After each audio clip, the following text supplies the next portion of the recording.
신미영 대위, 지금 제정신이야? 당장 복귀해! 저는 복귀하지 않겠습니다. 새해 첫날 새벽 북한 공군 전투기 한 대가 남쪽으로 기수를 틀었습니다.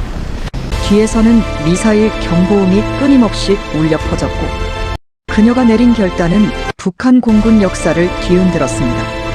여러분의 구독과 좋아요 하나하나가 숨겨진 북한의 진실을 세상에 알리는 힘이 됩니다. 저는 신미영입니다. 제 고향은 함경남도 함흥입니다. 성천강이 흐르는 그 강가 마을에서 저는 태어났습니다. 저희 집은 비행장 근처였는데 어릴 때부터 저는 하늘을 나는 비행기 소리를 들으며 자랐습니다. 어렸을 적엔 정말 우리 장군님과 조국을 위해 목숨 바쳐 싸우는 것이 저의 운명이라고 굳게 믿었답니다. 푸른 하늘을 가르며 날아오를 때마다 제 안에는 강렬한 자부심이 타올랐어요. 전투 비행복을 입고 조종관을 잡으면 세상 그 무엇도 두렵지 않았습니다. 비행 훈련을 마치고 내려와도 저는 여전히 하늘의 기상 같은 사람이고 싶었습니다. 하지만 시간이 흐르면서 특히 고난의 행군이 시작되고 나서는 말입니다. 제 눈에 보이는 현실은 너무나 참담했어요. 우리 가족도 예외는 아니었습니다. 배가 고파서 잠 못 이루는 밤들이 많아졌어요.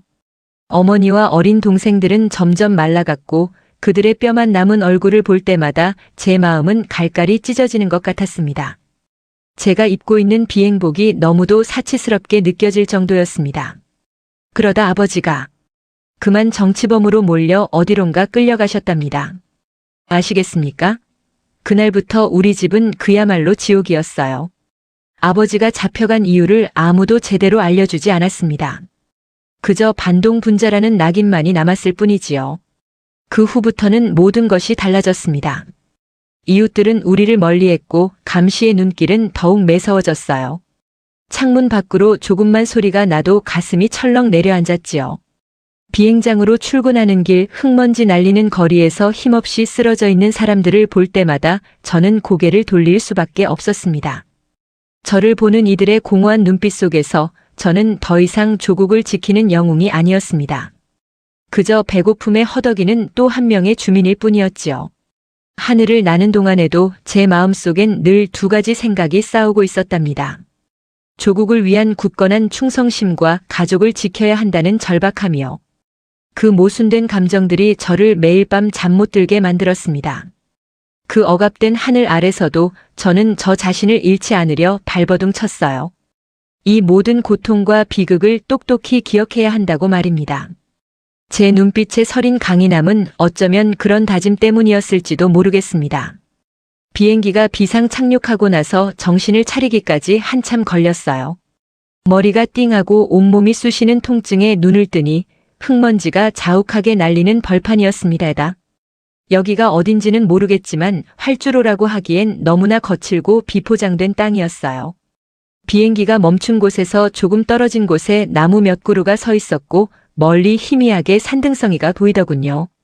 몸을 일으키려는데 저 멀리서 희미한 소리가 들려왔어요. 낑낑거리는 소리 같기도 하고 무언가 애처롭게 긁는 소리 같기도 했습니다. 조심스럽게 기체에서 내려 발걸음을 옮겼어요. 다리에 힘이 풀려 휘청거렸지만 왠지 모르게 그 소리에 이끌렸습니다. 나무 그늘 아래 제 눈앞에 펼쳐진 광경은 정말이지 제 심장을 쿵 하고 내려앉게 만들었어요. 뼈와 가죽만 남은 어린아이들이 흙바닥에 쓰러져 있었습니다. 옷은 누더기였고 얼굴은 새까맣게 때가 묻어 알아볼 수도 없었어요. 눈은 퀭하게 들어가 있었고 입술은 다 갈라져 피가 맺혀 있었지요. 그 아이들이 바로 꽃제비들이었어요. 한 명은 땅바닥을 기어다니며 풀뿌리를 입에 넣으려 애쓰고 있었고 또 한 명은 차가운 흙에 기대어 미동도 없었습니다. 아시겠습니까? 굶주림에 지쳐 숨조차 제대로 쉬지 못하는 아이들의 모습이 얼마나 참담하던지요. 제 눈을 의심할 수밖에 없었어요. 저것이 우리 조국의 현실이란 말인가요? 그때였어요. 저 멀리서 집차 한 대가 흙먼지를 일으키며 빠르게 달려오더군요. 검은색 제복을 입은 남자들이 우르르 내렸습니다. 보이부 동무들이었어요. 그들은 다짜고짜 쓰러져 있는 아이들에게 소리 지르고 발길질을 하기 시작했어요. 이 빌어먹을 것들. 여기서 뭐 하는 거야? 당장 일어나지 못해? 그들은 아이들을 일으켜 세우려 하지도 않고 그저 몽둥이를 휘두르며 무자비하게 몰아세웠습니다. 굶주림에 쓰러져 제대로 일어설 힘조차 없는 아이들을 향해서 말입니다. 어떤 아이는 그들의 발길질에 맞아 날카로운 비명을 질렀고 어떤 아이는 그저 흙바닥에 얼굴을 파묻고 흐느끼기만 했어요. 저는 숨을 죽인 채 그 모든 것을 지켜보고 있었습니다. 조국 수호가 저의 숭고한 사명이라고 굳게 믿어왔었습니다. 우리 인민을 보호하고 이 땅을 지키는 것이 저의 존재 이유라고 배웠지요. 그런데 지금 제 눈앞에 벌어지는 이 광경은 무엇이었을까요? 보호받아야 할 아이들은 굶주려 죽어가고 그들을 구해야 할 보위부 동무들은 오히려 폭력을 휘두르고 있었습니다. 그 순간 제 머릿속에서 모든 것이 무너져 내리는 기분이었어요. 제가 믿어왔던 조국 수호의 숭고함, 그것이 사실은 체제 유지를 위한 허상에 불과했다는 것을 뼈저리게 깨달았습니다. 그동안 제가 무엇을 위해 목숨을 걸고 훈련을 받아왔는지, 대체 누구를 위해 이 모든 것을 바쳤는지 알 수 없게 되어버렸어요. 가슴속에 깊은 절망감이 파고들었습니다. 마치 제가 서 있는 땅이 통째로 꺼져버리는 듯한 느낌이었지요. 제가 탈북을 결심하게 된 건 정말이지 더는 숨 쉴 수 없을 것 같아서였습니다. 인간답게 살고 싶다는 그 너무나 당연한 바람이 이곳에서는 끔찍한 죄악이 된다는 사실이 저를 갉아먹었어요. 특히 제 아이들의 눈망울을 볼 때마다 이대로는 안 된다는 생각이 저를 사정없이 밀어붙였습니다. 가족을 지키려면 제가 움직여야만 했습니다. 그때부터였을 겁니다. 제 머릿속에서 온갖 가능성들이 거미줄처럼 얽히기 시작한 것이 말입니다. 저는 공군 부대에서 행정간부로 일했으니 남들보다는 좀 더 많은 정보에 접근할 수 있었어요. 물론 그 정보라는 게 철저히 통제된 것들이었지만 말입니다. 밤마다 잠 못 이루고 천장을 보며 생각했습니다. 이 철옹성 같은 나라를 어떻게 벗어날 수 있을까? 압록강을 건너는 것도 두만강을 넘는 것도 모두 너무나 위험하고 발각될 확률이 높았어요. 제 신분으로는 더욱 그랬습니다요. 그러다 문득 제 눈앞에 번뜩이는 생각이 스쳐 지나갔습니다. 바로 전투기였습니다. 제가 일하는 곳에는 언제든 출격 준비를 마친 전투기들이 늘 대기하고 있었어요. 상상만으로도 등골이 오싹해지는 위험천만한 발상이었지요. 하지만 동시에 가장 빠르고 확실하게 자유를 향해 날아갈 수 있는 유일한 길이 아닐까 하는 생각도 들었습니다. 발각되면 저 하나로 끝나는 게 아니라는 것을 누구보다 잘 알고 있었습니다. 삼족을 멸한다는 무서운 경고가 늘 귓가에 맴돌았죠. 그럼에도 불구하고 저는 이 길밖에는 없다고 생각했습니다요.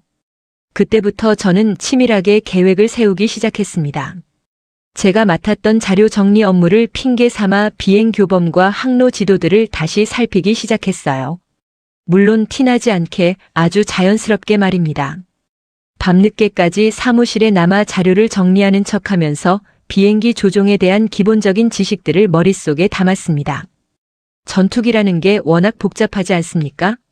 이륙부터 착륙까지 연료 소비량부터 비상상황 대처법까지 모든 것이 제게는 미지의 영역이었습니다. 하지만 제 목숨과 가족의 미래가 걸린 일이니 무슨 수를 써서라도 익혀야만 했습니다.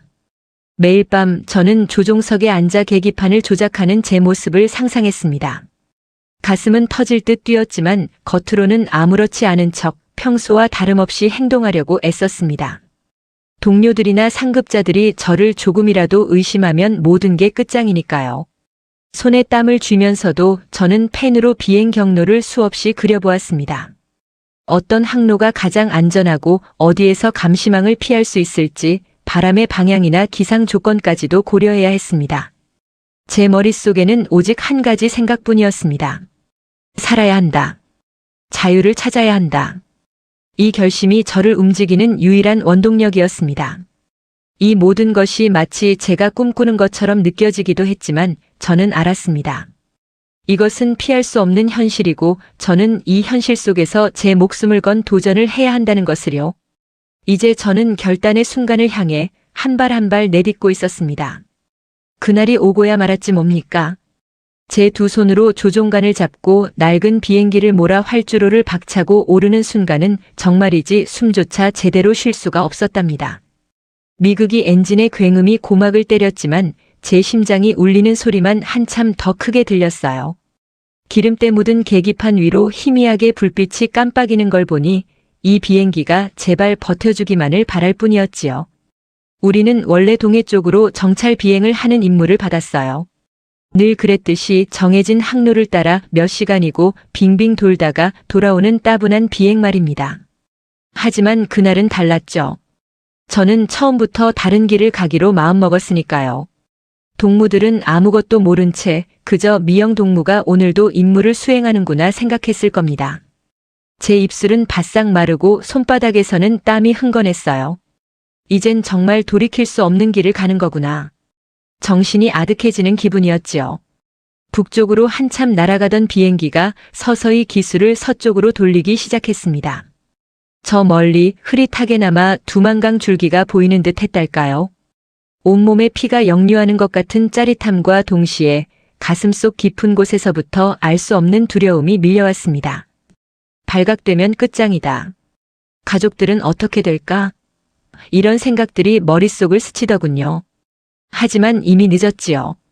저는 이미 비행기를 돌렸고 이제는 앞만 보고 날아가야만 했으니까요. 지상에서는 분명 난리가 났을 겁니다. 제 비행기가 정해진 경로를 이탈하는 걸 확인하는 순간 관제탑에서는 비상벨이 요란하게 울렸겠지요. 아마 제 이름이 무전기로 불리고 추격 명령이 떨어졌을 거예요. 당장 복귀하라. 복귀하지 않으면 격추한다. 이런 협박이 뒤따랐을 테지요. 하늘 위로는 새까만 먹구름처럼 공포가 몰려왔지만 동시에 새파란 창공을 가르는 자유로움이 함께 밀려왔어요. 낡아빠진 비행기가 창공을 가르는 순간 저는 정말이지 날아오르는 새가 된 기분이었답니다. 아시겠습니까? 하지만 그 새는 동시에 사냥꾼에게 쫓기는 겁먹은 새였죠. 등 뒤에서 언제 불벼락이 떨어질지 모르는 상황. 제 비행기 꼬리에서 시커먼 연기가 피어오르는 꿈을 수도 없이 꾸었으니까요. 숨이 턱 막히는 긴장감 속에서도 제 눈은 오직 두만강 너머의 희미한 지평선을 향해 있었답니다. 아, 정말이지 그 순간은 숨 쉬는 것조차 사치였어요. 제 뒤에는 놈들의 전투 비행기 세대가 악착같이 따라붙었지 뭡니까? 낡디 낡은 제 비행기는 굉음을 토해내며 겨우겨우 버티고 있었지만 놈들의 신형 비행기와는 도저히 상대가 안 되는 걸 저도 잘 알고 있었어요. 엔진은 비명을 지르는 것 같았고 기체는 금방이라도 산산조각 날 듯이 덜덜 떨렸죠. 두만강 상공이었어요. 저 아래로 실개천처럼 구불구불 흐르는 강물이 보였는데 그게 저한테는 목숨줄이나 다름없었죠. 국경, 그 선 하나만 넘으면 살 수 있다는 생각에 이를 악물었어요. 놈들은 귀신같이 제 움직임을 읽어내더군요. 미사일이 제 옆을 스쳐 지나갈 때마다 비행기는 크게 요동쳤고 저는 온몸이 부서지는 듯한 지마이너스 포스에 그대로 깔리는 기분이었어요. 조종관을 쥐고 있는 손에 땀이 흥건했죠. 살아야 한다. 꼭 살아야 한다. 이 한 목숨 바쳐서라도 자유를 찾아야 한다는 생각뿐이었어요. 놈들은 제 비행기를 격추시키려고 작정한 듯 기관포를 쏘아댔어요. 타닥타닥 기체에 박히는 총알 소리가 제 귀청을 때렸어요. 한 발이라도 잘못 맞으면 끝장이라는 걸 알았기에 필사적으로 회피 기동을 했죠. 왼쪽으로 급선회했다가 다시 오른쪽으로 꺾고 고도를 갑자기 낮췄다가 다시 올리고 낡은 비행기가 버틸 수 있는 한계를 넘어선 움직임이었을 거예요. 비행기 동체에서 삐걱거리는 소리가 났고 계기판은 빨간불을 정신없이 깜빡였어요. 기름은 바닥을 드러내고 있었고 엔진은 언제 멈춰도 이상하지 않을 만큼 불안정했죠. 그때였어요. 제 비행기 날개 끝이 놈들의 전투 비행기 한 대와 스치듯 부딪혔어요. 섬뜩한 금속 마찰음과 함께 제 날개에서 파편이 튀어나갔어요. 균형을 잃고 추락하는 듯 했지만 저는 본능적으로 조종간을 당겼죠. 죽을 힘을 다해, 정말 죽을 힘을 다해 비행기를 다시 하늘로 끌어올렸어요. 눈앞이 깜깜해지는 와중에도 오직 국경, 그 너머만을 바라봤어요. 간신히, 정말이지 간신히 두만강을 넘는 순간이었어요. 제 비행기가 중국 영공으로 진입하자마자 놈들의 추격이 거짓말처럼 멈췄어요. 아마도 국제 문제로 번지는 게 부담스러웠을 테죠. 저는 그제야 조종관을 꽉 쥐고 있던 손에 힘을 풀었어요. 온몸의 긴장이 한꺼번에 풀리면서 식은땀이 비오듯 흘렀어요. 안도의 한숨을 내쉬려는 순간 제 눈에 들어온 건 심하게 손상된 비행기 날개와 연기를 뿜어내는 엔진이었어요. 비행기는 더 이상 정상적인 비행이 불가능할 정도로 망가져 있었죠. 이제 어디로 가야 하나, 이 비행기를 타고 어디까지 버틸 수 있을까 막막함이 밀려왔어요. 비행기를 버려두고 제가 얼마나 달렸는지 모르겠어요. 정신없이 뛰었어요. 정말이지. 살아남아야 한다는 생각밖에는 없었지요. 중국 땅에 발을 딛는 순간 온몸에 소름이 돋더군요. 자유가 눈앞에 아른거리면서도 이젠 정말 혼자가 되었다는 절망감도 함께 밀려왔어요. 숨이 턱까지 차올랐지만 멈출 수가 없었어요. 북조선 보위부 놈들이 저를 쫓아올까봐, 또 중국 공안들이 절 발견할까봐 모든 발소리, 모든 그림자가 저를 노리는 것 같았어요. 산속으로 깊이 숨어들었어요. 나뭇가지에 옷이 찢기고 얼굴에는 상처가 났지만 아픈 줄도 몰랐어요. 며칠 밤낮을 굶고 헤매니 몸은 천근만근이었고 추위는 뼛속까지 스며드는 것 같았어요. 밤에는 얼어 죽을 것 같아 나뭇잎을 끌어모아 몸을 덮고 겨우 잠을 청했지요. 그때마다 고향에 두고 온 가족들 생각이 사무치게 났어요. 엄마, 아빠, 동생 그들은 지금 어떻게 지낼까? 제가 이렇게 살아있는 게 그들에게는 희망이 될 수 있을까 하는 생각에 눈물이 마를 새가 없었답니다. 그러다가 우연히, 정말 우연히 인적 드문 산길에서 그림자 같은 사람들을 만났어요. 그들이 저에게 먼저 말을 걸어왔지요. 북조선에서 넘어왔나? 그 말에 심장이 덜컥 내려앉는 줄 알았어요. 경계심이 온몸을 감쌌지만 그들의 눈빛에서 묘한 동질감을 느꼈다고 해야 할까요? 그들이 바로 탈북 브로커들이었어요. 저 같은 사람들을 새로운 세상으로 인도해주는 길잡이들이라고 하더군요. 믿어야 할지 말아야 할지 한참을 고민했어요. 하지만 더 이상 혼자서는 버틸 수 없다는 걸 알았지요.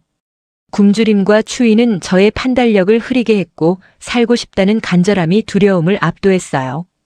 그들은 저에게 최소한의 먹을 것을 주었고 저는 허겁지겁 그걸 받아 먹었지요. 밥 한 술이 그렇게 달콤할 수가 없었어요.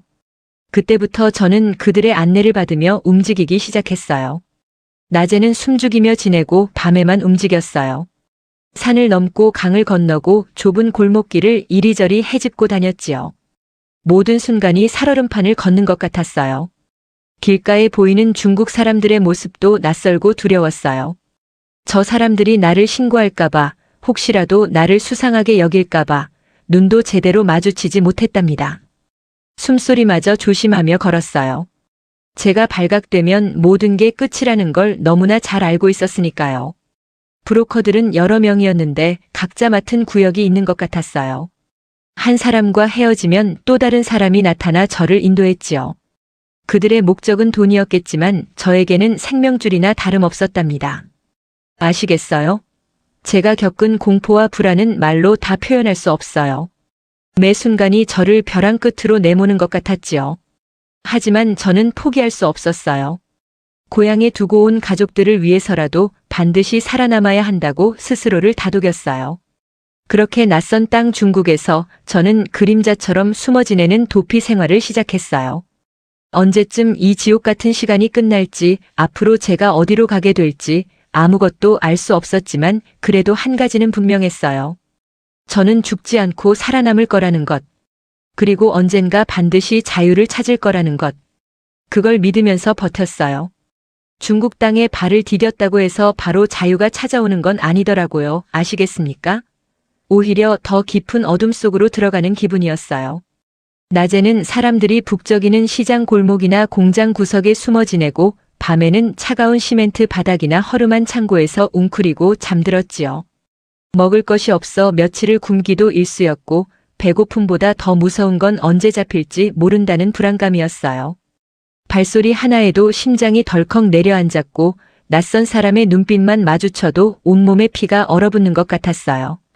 어느 날은 인력시장에서 일을 찾다가 공안 차량이 지나가는 걸 보고는 식은땀을 줄줄 흘리며 도망쳤어요. 사람들이 북적이는 곳으로 무작정 뛰어들어 몸을 숨겼는데 그날은 정말이지 목숨이 끊어지는 줄 알았답니다. 또 어떤 때는 브로커라는 사람들이 저를 돈벌이 수단으로만 보고 이리저리 팔아넘기려 하더군요. 북조선으로 다시 끌려갈까봐 혹은 저 같은 불쌍한 처지의 여자들을 노리는 나쁜 사람들에게 팔려갈까봐 밤낮으로 불안에 떨었어요. 붙잡히면 그 길로 우리 공화국으로 강제 송환되는데 그럼 죽음보다 더한 고통이 기다리고 있을 테니 정말이지 죽고 싶다는 생각까지 들었어요. 정말이지 이렇게 살 바에는 차라리 죽는 게 낫겠다는 생각까지 들더군요. 희망이라는 단어 자체가 사치처럼 느껴질 때가 많았어요. 하지만 그래도 고향에 두고 온 가족들을 생각하면 제발 살아서 자유의 땅에 가야 한다는 일념으로 버텼어요. 그때 우연히 국제인권단체에서 일하는 분들을 만나게 되었어요. 그분들은 저의 이야기를 들어주고 제 손을 잡아주었어요. 그 따뜻한 손길에 저는 잊었던 사람의 정을 다시 느꼈고 다시 살아야겠다는 용기를 얻었지요. 그분들의 도움으로 저는 또 다른 나라로 이동하는 비행기에 몸을 실었어요. 비행기 안에서 창밖을 내다보는데 구름 위로 솟아오른 하늘이 그렇게 파랗고 넓어 보일 수가 없더군요. 이제 정말 남조선으로 가는구나, 자유를 향해 가는구나 하는 생각에 눈물이 하염없이 흘렀어요. 드디어 비행기가 땅에 닿았고 저는 따뜻한 남쪽 바람을 맞으며 한 발 한 발 새로운 세상으로 걸어 들어갔어요. 하지만 제 마음 한켠에는 여전히 고향에 두고 온 가족들에 대한 그리움과 미안함이 깊이 자리 잡고 있었답니다. 여기 남조선에 와서 제일 처음 느낀 게 뭔지 아십니까? 바로 아무도 날 쳐다보지 않는다는 거였어요. 북조선에서는 늘 감시당하는 기분이었지 않습니까? 밥을 먹어도 길을 걸어도 심지어 집 안에서도 혹시 누가 듣고 있지는 않을까 늘 조심했어야 했습니다. 근데 여기는요, 그냥 내 발걸음 소리만 들려요. 하늘을 봐도 땅을 걸어도 누구 하나 날 감시하는 눈길이 없습니다. 그제야 비로소 숨통이 트이는 것 같았어요. 근데 말입니다. 그게 또 마냥 좋은 것만은 아니더군요. 밤이 되면 자꾸만 꿈에 나타나는 거예요. 그 강가 얼어붙은 강물 소리, 뒤에서 들려오던 총소리. 가슴이 쿵쾅거려 잠 못 이룬 날이 한두 번이 아닙니다. 눈을 감으면 어머니 얼굴이 보이고 아바의 목소리가 들리는 것 같았어요. 우리 어머니, 아버지는 지금 잘 계실지, 동생은 또 얼마나 컸을지, 밥은 제대로 먹고 사는지 매일 밤 가족들 생각에 눈물로 베개를 적셨습니다. 자유는 얻었지만 마음 한구석은 여전히 텅 비어 있는 것 같았어요. 그래도 여기 남조선에는 저 같은 사람들을 도와주는 분들이 참 많습니다. 그분들 덕분에 저도 용기를 얻었지 뭡니까? 처음엔 말도 제대로 못 알아듣고 시장에 가서 물건 하나 사는 것도 그렇게 무서웠어요. 뭘 잘못할까 봐서요. 북조선에서 살아온 세월이 저도 모르게 몸에 배어 있어서 늘 움츠러들고 조심하게 되더군요. 하지만 시간이 흐르면서 조금씩 달라졌어요. 지금은요, 저 대학도 다니고 있습니다. 평생 꿈도 못 꿔봤던 공부를 하고 있어요. 책을 읽고 새로운 것을 배우는 기쁨이 얼마나 큰지 아십니까? 그리고 저처럼 힘든 시간을 겪는 다른 탈북민들을 만나면 제 이야기를 들려줍니다. 제가 여기까지 어떻게 왔는지, 앞으로 어떻게 살아가야 할지 함께 고민하고 이야기 나누는 일이 제일 보람 있습니다. 제 이야기가 그분들에게 조금이나마 힘이 된다면 그걸로 저는 충분하다고 생각해요. 누군가에게 희망을 주는 사람이 될 수 있다는 게 저에게는 가장 큰 위로이고 행복입니다. 언젠가는 꼭 우리 가족들에게도 이 자유의 소식을 전할 날이 오겠죠? 제가 이렇게 잘 살고 있다는 걸 꼭 알려주고 싶어요. 제가 꿈꾸는 세상은 북조선에 남은 우리 가족들도 자유롭게 웃고 원하는 대로 살아갈 수 있는 그런 세상입니다. 그날이 올 때까지 저는 멈추지 않을 겁니다. 제 삶은 아직 끝나지 않았어요. 마치 하늘을 나는 비행기처럼 계속해서 희망을 향해 나아갈 겁니다.